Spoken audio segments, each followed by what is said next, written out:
Muchísimas gracias al doctor Mancilla por aceptar esta invitación. Nuevamente nos acompaña alguien de la familia del agua de la UNESCO, que es el Centro Casalac. Y bueno, y nos acompañan desde Costa Rica, El Salvador, Bolivia, Perú, Guatemala, Nicaragua, entre muchos otros países.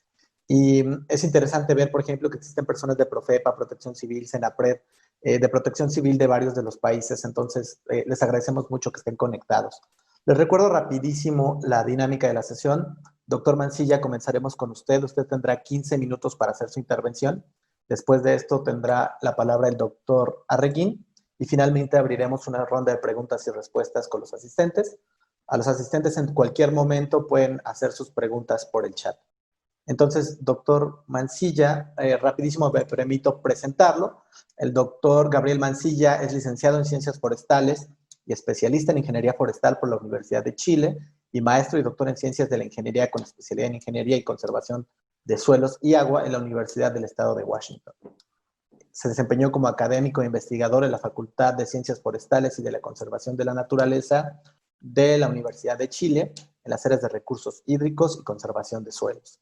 Sus líneas de investigación incluyen hidrología forestal, erosión de suelos, gestión de cuencas, transporte de sedimentos, sequías, entre muchos otros.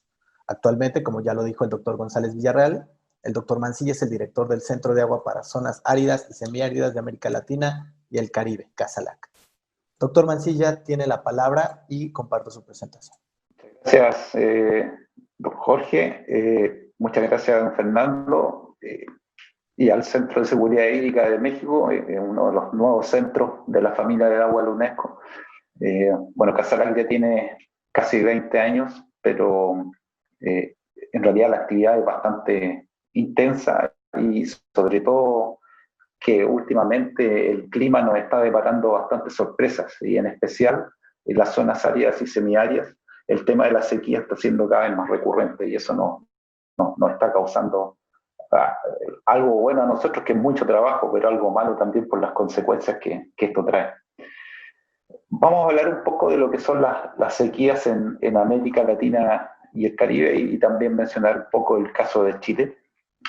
Casalac, bueno, es un centro auspiciado por la UNESCO y también es parte del programa, ese coordinador del programa GWI que justamente estudia estos fenómenos. Sí, seguimos con la siguiente, por favor. Las sequías, como se ve, es un desbalance temporal en la disponibilidad de agua de carácter natural, principalmente, y consiste en la persistencia de precipitaciones promedio que son inferiores al promedio anual. Como ya se mencionó, después de las inundaciones, son el fenómeno climático que más afecta a la sociedad. Se ha estimado que en un lapso de 12 años las sequías ocasionaron pérdidas estimadas en 96 billones de dólares a la agricultura de países de desarrollo en el mundo, lo cual es muy complicado y muy impactante. En la siguiente se ve también un gráfico de Naciones Unidas en el cual se establece o se coloca la sequía dentro de otros procesos de desastre, los cuales relacionados con el agua afectaría a unas 55 millones de personas cada año. Morirían aproximadamente 1.100 personas anualmente a raíz de este fenómeno y se ocasionarían pérdidas cercanas a los 5.400 millones de dólares, de los cuales aproximadamente 3.800 ocurren solamente en América Latina y el Caribe. Sigamos nomás con la posterior. Las causas climáticas y naturales, como se mencionó hace un rato, las sequías son ocurre derivada de procesos naturales. Sin embargo, hay algunas modificaciones que veremos o algunas otras tipos de sequía que veremos posteriormente. Hay una serie de causas climáticas y naturales. Bueno, el modelo de circulación que vemos a la izquierda nos muestra que se generan zonas ciclónicas y anticiclónicas, lógicamente donde se ubican los anticiclones o zonas de altas presiones, es donde principalmente ocurren las áreas o las zonas más áridas, en el cual se ve, bueno, el desierto mexicano y el desierto de Atacama en Chile también. Y estas regiones o alrededor de estas regiones son más proclives, como veremos posteriormente, a que ocurran sequías, ¿ya? Eh, También tenemos el fenómeno al centro, ahí vemos el fenómeno del niño o la niña, que impacta de manera diferente en distintas latitudes. En el caso de Sudamérica, en el caso de Chile en particular, el fenómeno de la niña nos ocasiona por lo general años con bajas precipitaciones, pero también si nos fijamos al lado derecho, cuando esto se combina con una oscilación decadal de Pacífico de carácter frío, ahí es donde se generan los periodos de sequía más extensos y más intensos. Para esta zona de Sudamérica, por lo menos, una combinación del fenómeno de la niña con una PDO negativa o fría implican fuertes sequías y extensos periodos sin precipitación. Y en la siguiente, también notaremos que nosotros llamamos también otro proceso que es una sequía estructural, que no depende necesariamente de fenómenos naturales, pero sí de la mala gestión ya en el uso del agua, una excesiva demanda y vaciamiento de fuentes hídricas, pero también contaminación de estas fuentes. ¿Ya? A esto le llamamos sequía estructural, que es común también en las zonas áridas, en la cual hay una escasez hídrica que es por decirlo así, genética, pero también muchas veces hay fuerte actividad económica demandante de agua y también hay grandes urbes o ciudades que se establecen en esos lugares con poca agua. Por lo tanto, ahí hay una condición de sequía un tanto artificial, estructural, pero no por ello menos importante. Sigamos nomás. La frecuencia e intensidad de la sequía en este mapa que fue realizado por el CASALAC, veremos que hay áreas que son mucho más, en las cuales las sequías son más frecuentes y más intensas. Nos fijamos acá que, por ejemplo, partes de México tiene sequías bastante intensas y también partes de Perú y Chile, como también áreas de Brasil y Argentina, son donde las sequías se localizan de manera más intensa y más frecuente. ¿Ya? Eso está absolutamente conocido gracias a la estadística y los datos climáticos. Por lo tanto, ya hay antecedentes que nos permiten predecir dónde van a ocurrir las sequías más intensas y más o menos con qué frecuencia. Y esta frecuencia e intensidad se da especialmente en las zonas áridas y semiáridas del continente. Nos fijamos a mano izquierda, tenemos las áreas áridas y semiáridas en colores más cálidos, amarillos, naranjos y café. Y nos fijamos que las recurrencias de las sequías, en el gráfico del medio vemos un 20% de déficit y nos fijaremos que este 20% de déficit en las precipitaciones es mucho más común, mucho más frecuente, el periodo de retorno es inferior en las zonas áridas y semiáridas, es coincidente con eso. Y si nos vamos a la mano derecha veremos una gráfica de un 40% de déficit de precipitaciones, una sequía de 40% de las precipitaciones, nos daremos cuenta de que eso también pasa a ser más frecuente en las zonas áridas y semiáridas. Entonces, estas son las áreas que sufren el mayor impacto y la mayor frecuencia de los fenómenos de sequía, y es muy importante porque concentra una parte importante de la población de nuestro continente. Grandes urbes están ahí, por ejemplo, Sao Paulo, por ejemplo, Santiago de Chile, en La Paz también hay un área importante de semiaridez, etcétera. Y también, naturalmente, en México, en que hay grandes urbes también que están ubicadas en esta zona. Continuemos, por favor.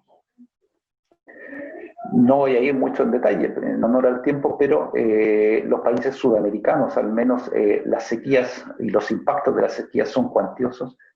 Todos los países registran sequías en los últimos años, con grandes pérdidas, grandes efectos sobre la disponibilidad de agua potable, pérdidas agrícolas, migraciones, grandes incendios forestales, ¿verdad? Entonces los efectos son cuantiosos, ustedes lo pueden revisar después en la presentación que quedará, me imagino, disponible, pero esto se registra en todos lados y también es muy importante el impacto directo sobre la salud de las poblaciones. Entonces, las sequías afectan y siguen afectando cada vez con más frecuencia a todos los países de Sudamérica y en realidad del continente. Sigamos, ¿no? Hay una serie de medidas de contingencia, de respuesta inmediata que son muy comunes, ¿ya? Cuando hablábamos, bueno, y el seminario del manejo integral, bueno, el manejo no siempre es integral, ¿ya? Las respuestas más comunes se dan en el ámbito legal, el ámbito del agua potable y la agricultura. Los legales son principalmente, los gobiernos emiten decretos para liberar fondos que van en auxilio de las personas que están sufriendo la sequía, ¿verdad? Y también la reducción de consumos de energía. En el caso del agua potable, bueno, hay sistemas de captación de aguas lluvia que se establecen para poder almacenar agua para los tiempos de sequía.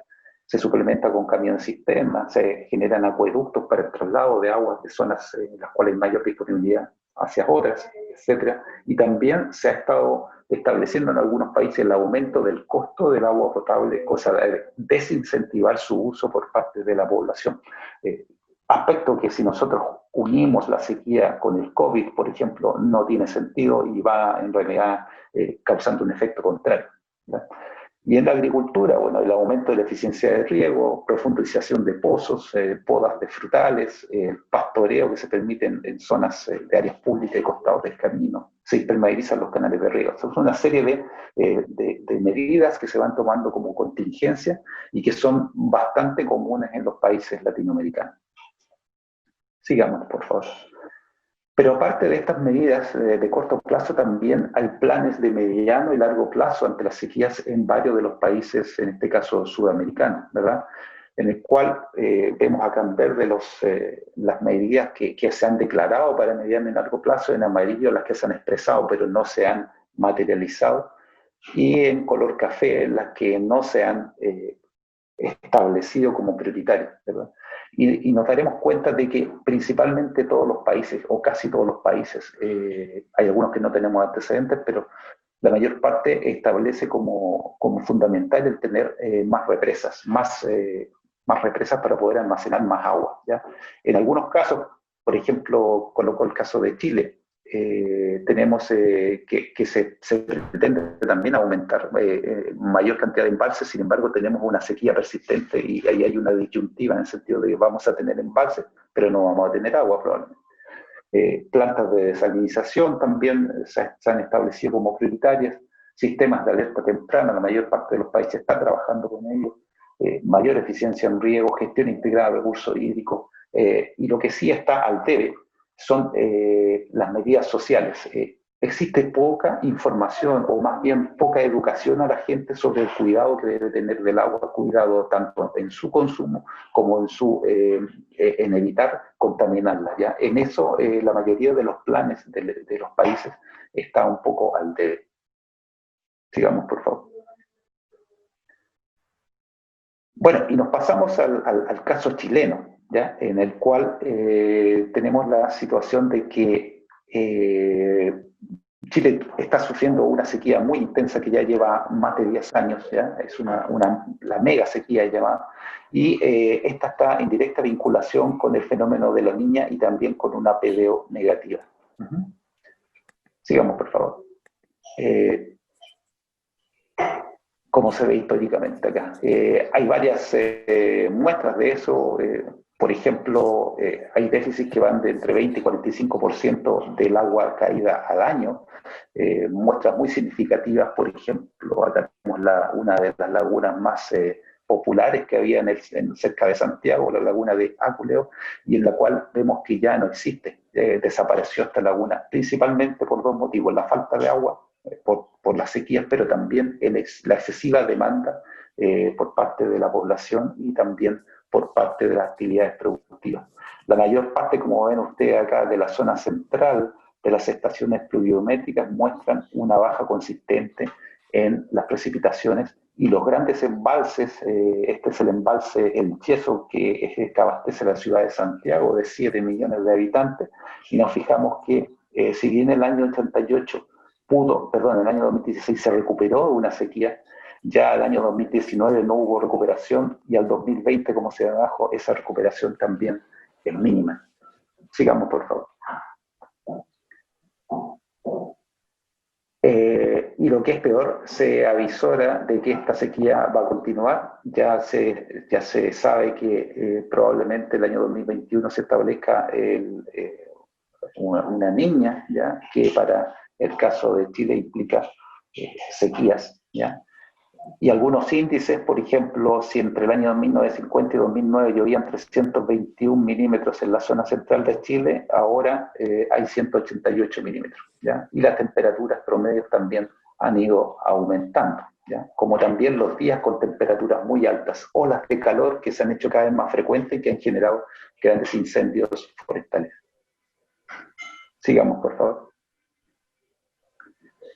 Ahora, vemos acá que hay consecuencias con estas sequías, en el caso chileno, no todas son negativas, acá estoy destacando las negativas, reducción en la producción minera, reducción, el ganado caprino especialmente ha sido muy afectado, ha habido migraciones y las pérdidas en realidad son cuantiosas. Hay distintas cuantificaciones, se habla de 620 millones, otros hablan de más de 1.000 millones de dólares de pérdidas, especialmente en la agricultura. Sin embargo, bueno, se puede decir que son cuantiosas y que hay una catástrofe por el tema de la sequía. Pero como digo, las consecuencias no son todas negativas y en la siguiente lo veremos por qué. Ha habido una mayor conciencia por el cuidado del agua, se ha generado la búsqueda de acuerdos y de una gestión integrada, más allá del efecto que pueda tener el Estado de Chile, el gobierno que propone cosas, ha habido acuerdos entre los privados y entre la población, ha habido un mejoramiento en la red de monitoreo y colecta de datos, los datos faltantes se están colectando para una mejor previsión de esto, consenso en necesidad de mejoramiento en cuanto a la legislación, innovación para la mejora de eficiencias y nuevas fuentes de agua, hay mucho trabajo en eso, la internalización también del uso racional del agua, ¿verdad? En especial en agricultura y minería. Sigamos, por favor. Y a nivel estatal, hay un plan de sequía de corto y mediano plazo que tiene 3 pilares que garantizan la seguridad, el abastecimiento, la calidad y modernizar el marco legal e institucional, el cual es todo un tema en Chile. Ya hay un tema muy fuerte en eso, en lo que es el Código de Agua, que data de tiempos más dictatoriales en Chile. Y en el cual ustedes sabrán, o bueno, muchos no sabrán, que el agua en Chile tiene un carácter más bien privado, no es tan pública como en la mayoría de los países, sino que en Chile se asigna el agua a los privados y eso genera algunas disputas, especialmente ahora en el cual hay fuerte sequía y hay fuerte escasez hídrica. Entonces ahí hay todo un tema que se está trabajando y hay una fuerte disputa, como digo, en términos de que el agua tiende a ser privada, sin embargo hay mucha gente que quiere acceder al agua y hay ciertos problemas para hacerlo, ¿verdad? Se está trabajando en eso, pero eso es un tema que lleva decenas de años y aún no se resuelve. Bueno, se hace una declaración de emergencia agrícola o decretos de escasez que libera fondos y permite entonces establecer una serie de medidas, ¿ya?, que van en beneficio de agricultores y especialmente y otras empresas y también en beneficio del consumo humano, ¿ya?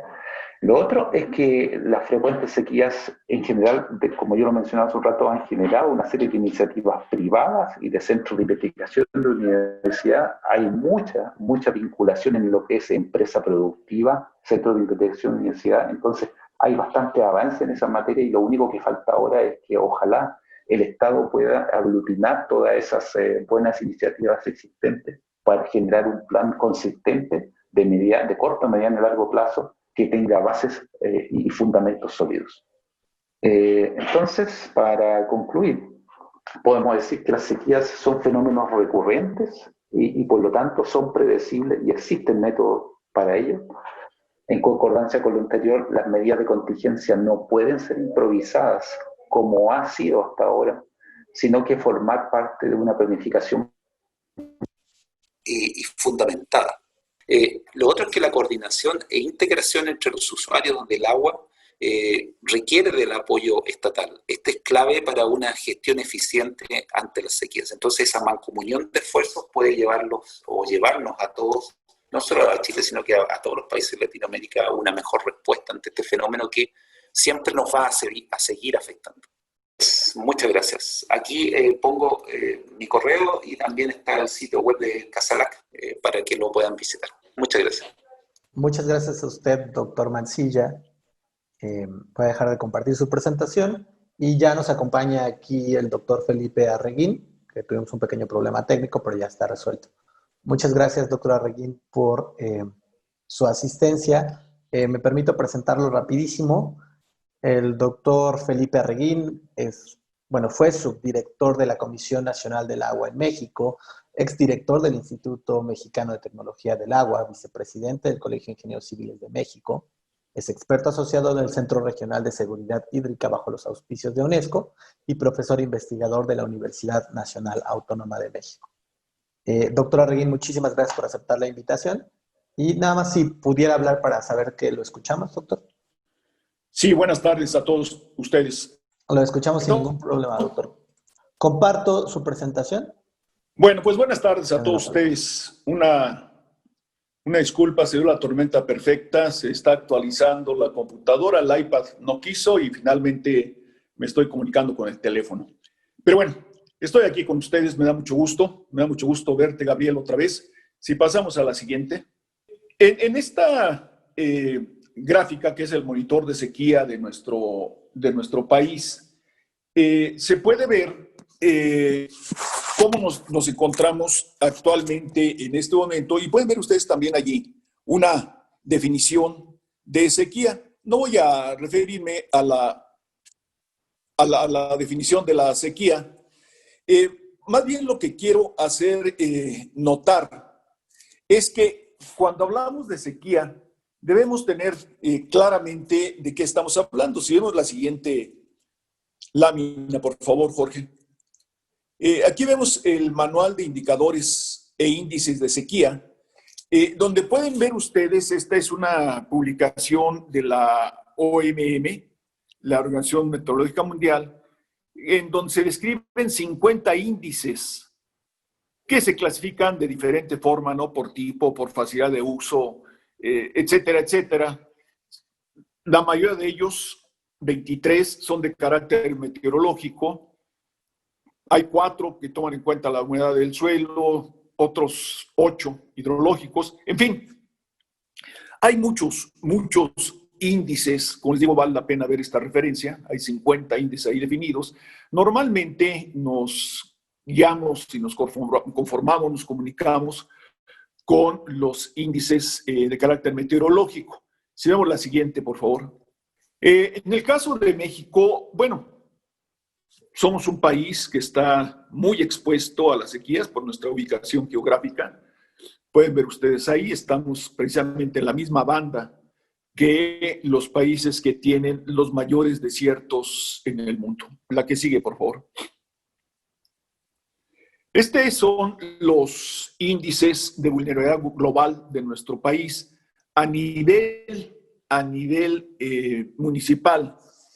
Y bueno, se puede ver que los estados que sufren, que son más vulnerables a este fenómeno, pues son los del norte, Chihuahua, Coahuila, Nuevo León, Sinaloa, Sonora. En el mapa se puede ver abajo la escala con los colores, la intensidad de la misma. Y bueno, históricamente, nuestro país, por esa misma ubicación geográfica, pues ha mostrado que este fenómeno es recurrente, es persistente. Hay muchas teorías que aseguran que la desaparición y la migración de culturas tan importantes como la maya o la teotihuacana se debieron a sequías. Incluso hay por ahí una beta importante para los escritores, para los historiadores, que nos señalan que durante la conquista, la independencia y la Revolución Mexicana tuvimos grandes fenómenos de sequía. Y veamos algunos datos a continuación. La que sigue, por favor. Miren, estos son algunos mapas de etapas muy importantes de sequías en México. Obviamente, como ustedes saben, esto es análisis a través de anillos de los árboles. Y pueden ver ustedes ahí, por ejemplo, el segundo es precisamente de 1521 a 1524, en la época de la conquista, la sequía de la conquista. Y si ven del ángulo inferior derecho, se refiere precisamente a la sequía que se dio durante la revolución. Si vemos el siguiente, por favor. Tenemos aquí más casos muy importantes de sequía en nuestro país. Están señalados ahí, creo que todos tendrán acceso a la presentación. Y llegamos aquí hasta 1951, 1957. La siguiente, por favor, Jorge. Y llegamos a la última gran sequía que enfrentamos, la del año 2011, en donde el 86% del territorio nacional tenía grados altos de sequía. Ustedes pueden ver ahí los mapas del monitor de sequía de Norteamérica, o sea, de México y Estados Unidos, durante todo el año, ¿no? De enero a diciembre, y pueden ver ustedes cómo se fue incrementando. Desafortunadamente, en esa época estaba muy relacionada con uno de los ciclos del Tratado de OA con Estados Unidos. Ya se imaginarán los problemas que pasamos en esa ocasión. La siguiente, Jorge. Y esto finalmente, bueno, pues es simplemente un porcentaje del área afectada con sequía en nuestro país. Pueden ver ustedes ahí claramente la sequía de 2011-2012 que señalaba.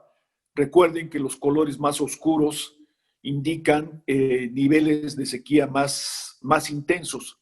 Y esto llega pues precisamente hasta 2020, el año en el que estamos viviendo. La que sigue, por favor. Aquí pueden ver ustedes, obviamente, los impactos, los daños que han tenido a nivel de estados.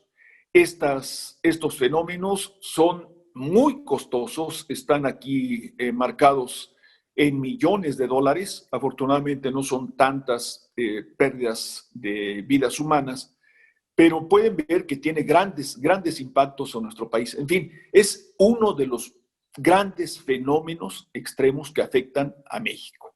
Y claro, en México nos hemos preocupado mucho por tener la primera herramienta técnica que se necesita en estos casos, que son el monitor de sequía. El primero que usamos fue el monitor de sequía en un acuerdo con Estados Unidos y Canadá. Después brincamos al monitor de sequía de México que desarrolla el Servicio Meteorológico Nacional. Después un monitor multiparamétrico de la sequía desarrollado en el Instituto de Ingeniería de la Universidad Nacional Autónoma de México.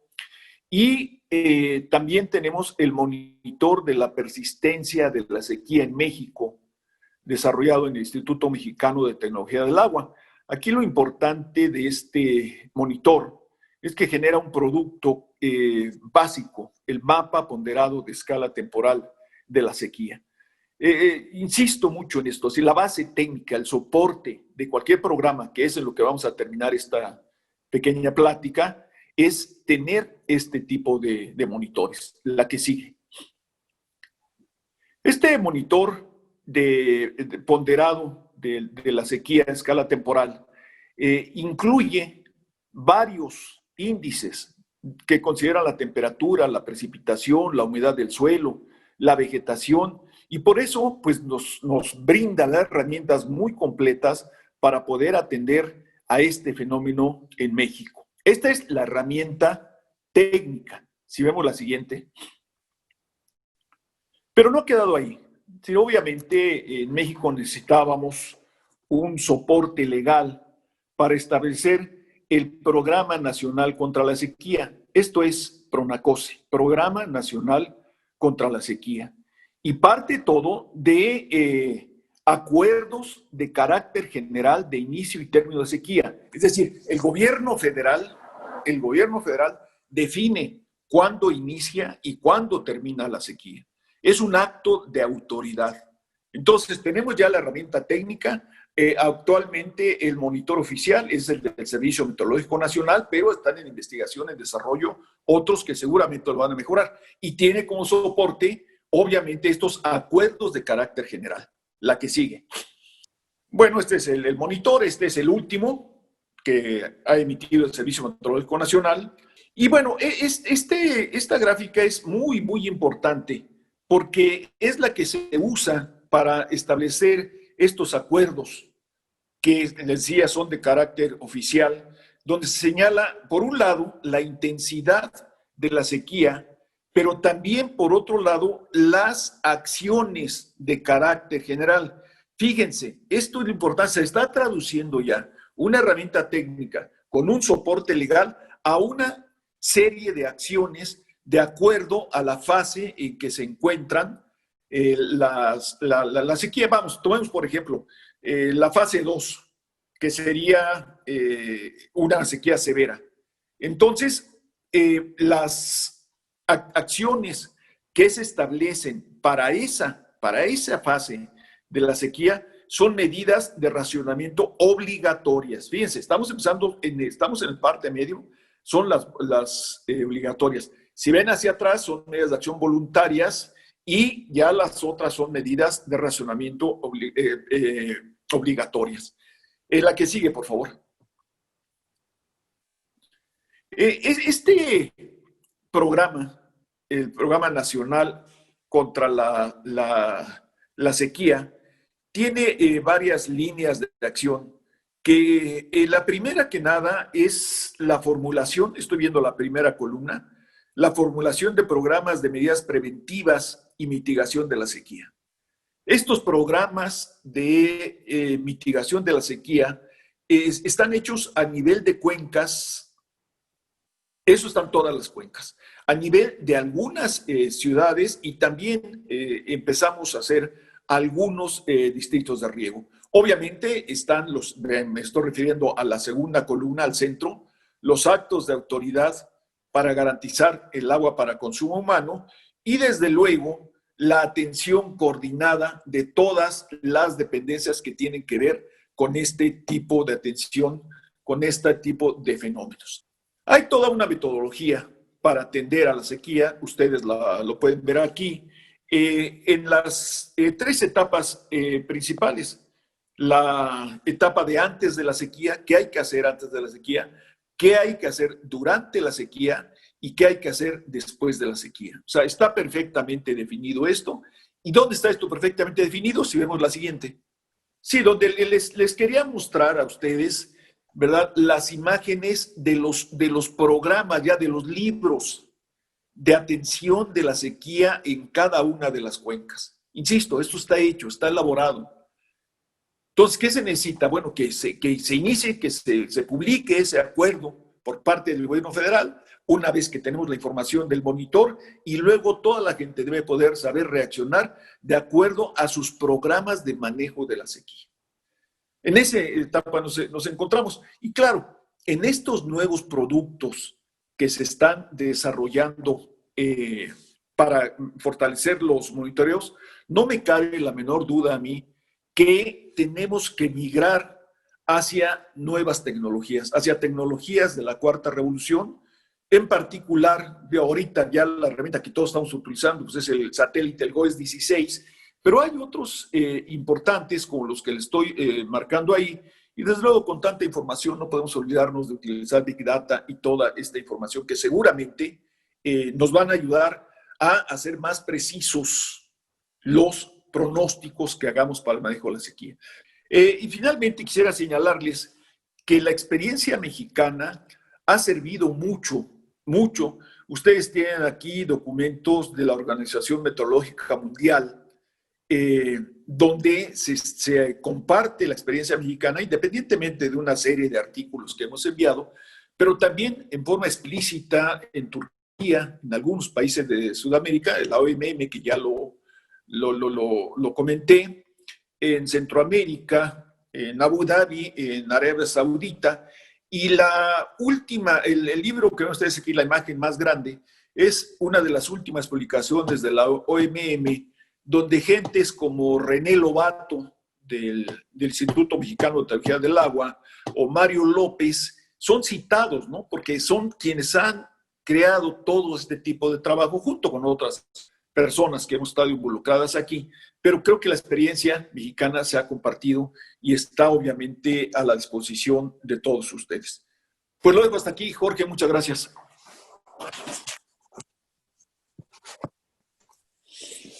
Doctora Beguín, muchísimas gracias por su presentación. Queda poco tiempo, sin embargo, quisiera hacerles una ronda de preguntas a cada uno de los expositores. Doctor Mancilla, si pudiera prender su cámara, se lo agradecería muchísimo. Y quisiera empezar con usted, doctor Mancilla. Le preguntan, fueron muchísimas preguntas las que se hicieron, pero bueno, le preguntan entre ellas si existe algún monitoreo del impacto de las sequías en los almacenamientos subterráneos en Chile. Después le preguntan cuál es la relación de las sequías con el cambio de uso de suelo. Y finalmente, si nos pudiera platicar un poquito más de estas acciones legales que comentó durante su presentación, de qué tipo son, y le preguntaron que cuáles son las más extremas. Por su parte, al doctor Arreguín le preguntan que de las reservas de agua, ¿cuál es el papel de estas reservas de aguas para, como medida para enfrentar las sequías? O reservas de agua como refiriéndose a almacenamientos. Después, este índice de vulnerabilidad municipal que usted comentó, le preguntan de qué índices están compuestos y si se considera de manera importante a la sequía. Y por último, conociendo su amplia experiencia en diferentes sectores, que si conoce que se estén implementando algunas estrategias de tipo forestal contra las sequías. Empezamos con usted, doctor Mancilla. Gracias. Sí, en relación a la primera era sobre la relación de sequía, si afectaba las fuentes subterráneas. Sí, hay algunos indicadores al respecto. Se ha monitoreado algunos de los pozos, especialmente en la región central de Chile, y efectivamente la mayor parte de los acuíferos van a la baja considerablemente, ¿ya? Ahora, esto se debe a dos factores. Primero, la falta de aporte por el concepto de sequía mismo, ¿verdad? Menos escorrentía y menos posibilidad de que se infiltre agua, pero también el exceso de demanda y el exceso de bombeo de agua desde los pozos, porque al haber menos agua superficial, naturalmente los agricultores, de manera particular, generan pozos y van a profundizar pozos y extraen el agua de los pozos para poder suplir la falta de agua superficial. Ahora, específicamente me consultaban, yo lo contesté por el chat, pero hay un sitio en particular de la Dirección General de Agua en Chile donde se pueden encontrar algunos datos, si bien no específicamente ese, pero se puede extraer alguna información. La segunda pregunta era sobre los cambios de uso. Si afectaban la sequía, efectivamente, eso puede ocurrir en la medida de cuál sea la demanda. Por ejemplo, la urbanización, sí, en particular está impermeabilizando un terreno, ¿verdad? Pero también está generando una fuerte demanda poblacional por el agua. Entonces, entre más aumenta la demanda, la sequía se hace cada vez más, el efecto se hace cada vez más intenso. Y también si se implementan, por ejemplo, monocultivos, ¿verdad? Dependiendo de cuán agresivo sea en la necesidad de agua, ese monocultivo también va a hacer que la sequía sea más intensa. Todo eso es bastante variable. Y la última pregunta no la recuerdo. Sobre las acciones legales, doctor Mancilla. Perdón.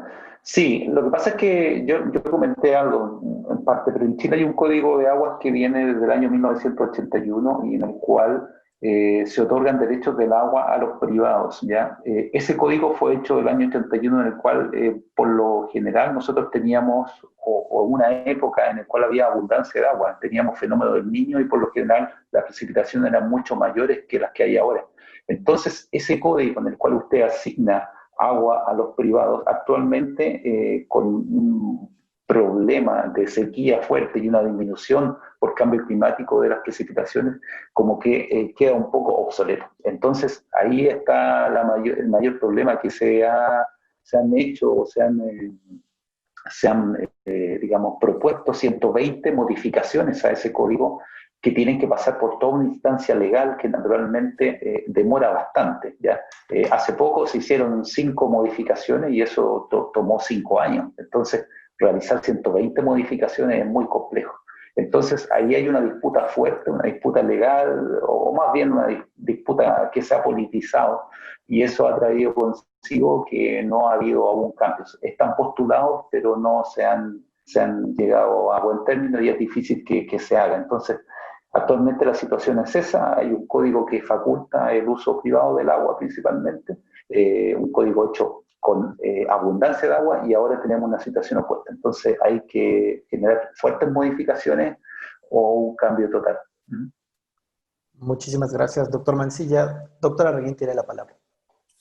Sí, muchas gracias. Bueno, sí, la forma en que se relaciona la sequía con las reservas, decían las cantidades de agua que tenemos en las presas, yo diría también en los acuíferos, están perfectamente definidas en los programas de manejo de prevención de la sequía a nivel de las cuencas. Entonces, esto existe, ¿verdad? Creo que lo que nos está faltando en México es aplicarlo.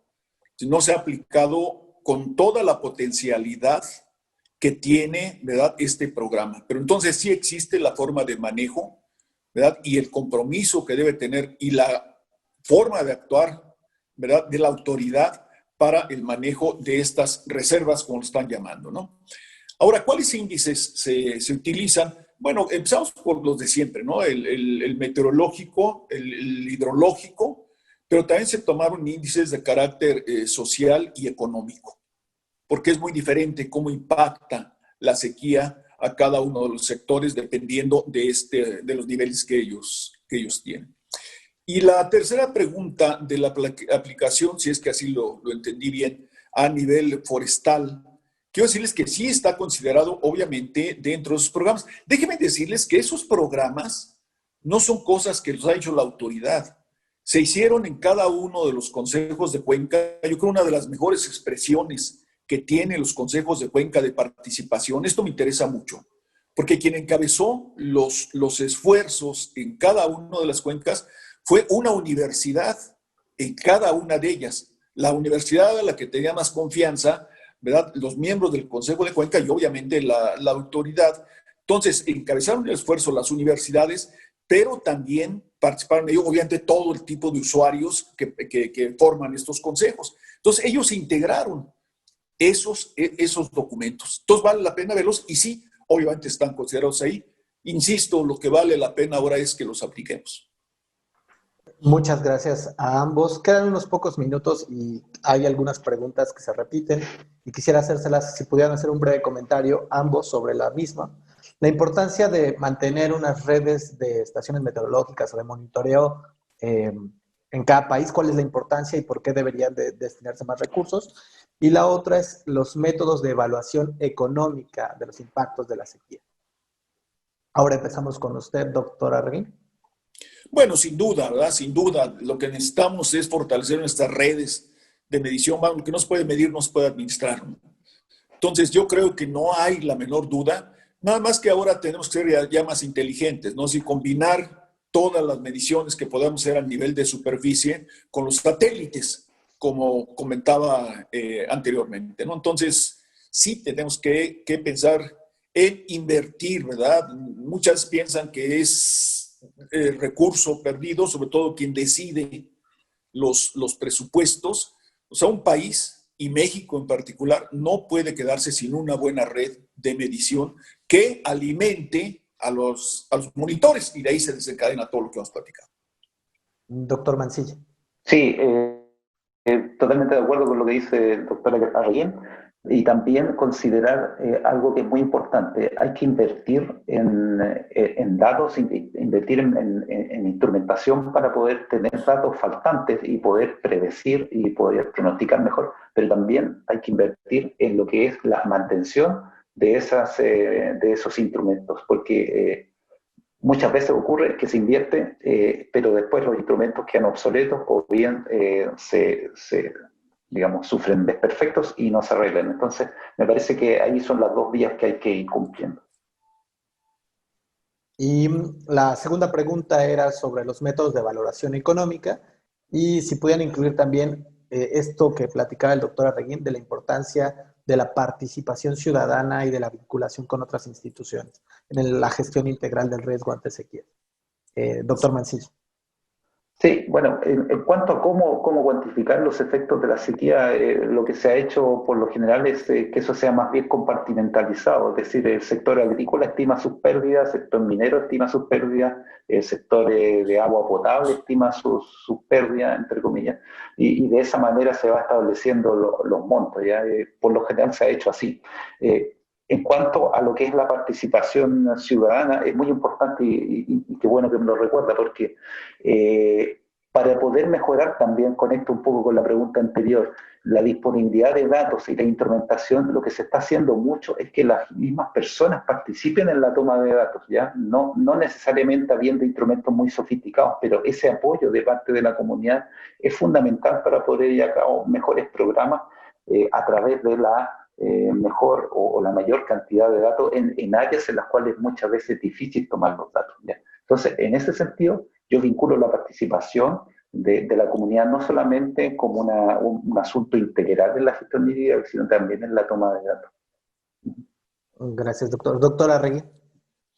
Bueno, sí, como comenté, ¿verdad? Es básica la participación de la sociedad y esto, afortunadamente, en la actual Ley de Aguas Nacionales, hay esa posibilidad y esa puerta de que pueda participar, ¿verdad? Todos los usuarios, en este caso que es muy, muy importante. Con relación a la parte económica, también en el PRONACOSE, Programa Nacional contra la Sequía, si ven en la lámina de estos lineamientos, en la tercera columna que presenté allí, está muy claro, ¿verdad?, la función que juegan las instituciones del gobierno para ayudar a paliar los impactos económicos que pueda tener este tipo de fenómenos tan peligrosos, ¿no? Yo tengo más miedo a una sequía que a una inundación. Muchísimas gracias, doctora Reguín. Doctor Mancilla, lamentablemente ya no tenemos más tiempo. Así es que le paso la palabra al doctor González Villarreal para que nos regale algunos pensamientos generales de la sesión. Pues muchas gracias especialmente a nuestros ponentes el día de hoy. Han hecho un excelente trabajo, tanto el doctor Gabriel Mancilla como el doctor Felipe Arreguín. Nos han puesto realmente una exposición muy importante sobre la gestión integral del riesgo ante sequías. Yo diría que esto es un componente muy importante de la seguridad hídrica. O sea, no podemos alcanzar la seguridad hídrica si no llevamos a cabo una gestión integral del riesgo ante sequías. Y hoy nos han dicho que los efectos de las sequías se conocen desde la antigüedad. Es tradicional el hablar de 7 años de vacas gordas y 7 años de vacas flacas en el Medio Oriente, pero también en el mundo entero, y muy recientemente tuvimos una crisis muy importante en Sao Paulo. Tuvimos también una crisis en donde se quedaba prácticamente sin agua Ciudad del Cabo, y la Ciudad de México en 2010 tuvo restricciones importantes de agua también, a pesar de que tuvimos realmente un año muy abundante en el mes de marzo, y eso nos salvó realmente de que la Ciudad de México hubiera tenido una grave crisis.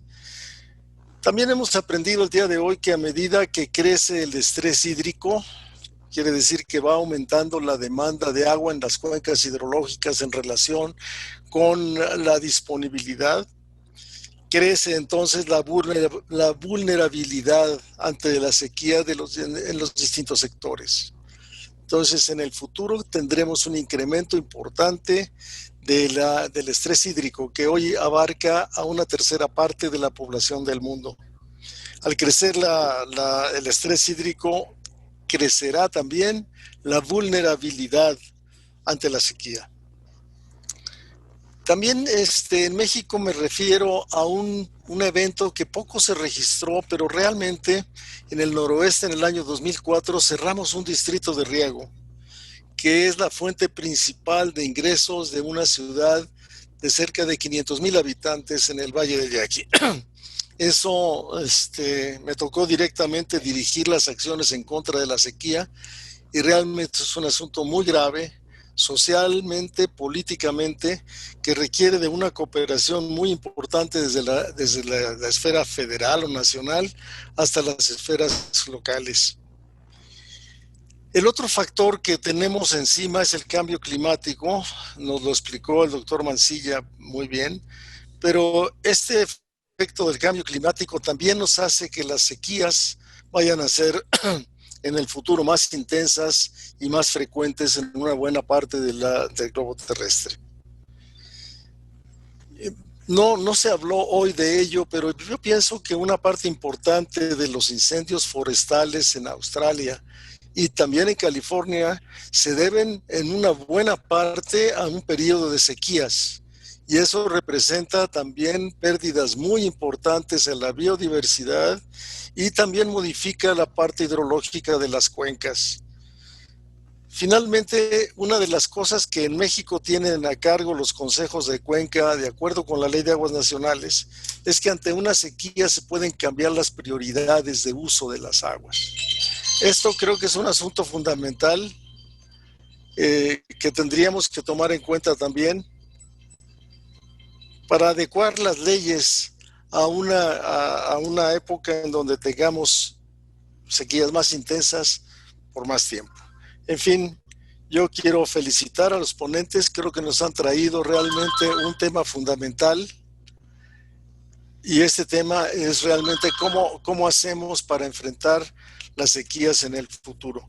Muchas gracias a nuestros ponentes y muchas gracias también a todos aquellos que se han conectado con nosotros en esta ya tradicional mañana de los miércoles a las 11 de la mañana para seguir tratando asuntos de interés para el manejo del agua y especialmente para la seguridad, alcanzar la seguridad hídrica en América Latina y el Caribe, que es la función de nuestro Centro Regional de Seguridad Hídrica que tenemos ahora en México. Muchas gracias a todos ustedes y especialmente a Jorge Arriaga, que nos hace favor de organizar y coordinar estas reuniones de los miércoles. Jorge. Muchas gracias, doctor. Muchas gracias, doctor Felipe Arreguín. Muchas gracias, doctor Gabriel Mancilla, por acompañarnos el día de hoy. A todas las personas que se conectaron de gran parte de América Latina y de México, muchísimas gracias por eso. Hay muchas preguntas sobre dónde podrían revisar las presentaciones. Les recordamos que en nuestro canal de YouTube nos encuentran como Red del Agua de la UNAM. Están todas las presentaciones en los videos y en nuestra página están todas las presentaciones de todos los ponentes que han participado con nosotros. Y los invitamos a conectarse el próximo miércoles, donde tendremos un conversatorio para analizar el Tratado de Aguas de 1944. Les agradecemos de nuevo a todos su participación y nos vemos el próximo miércoles. Hasta luego.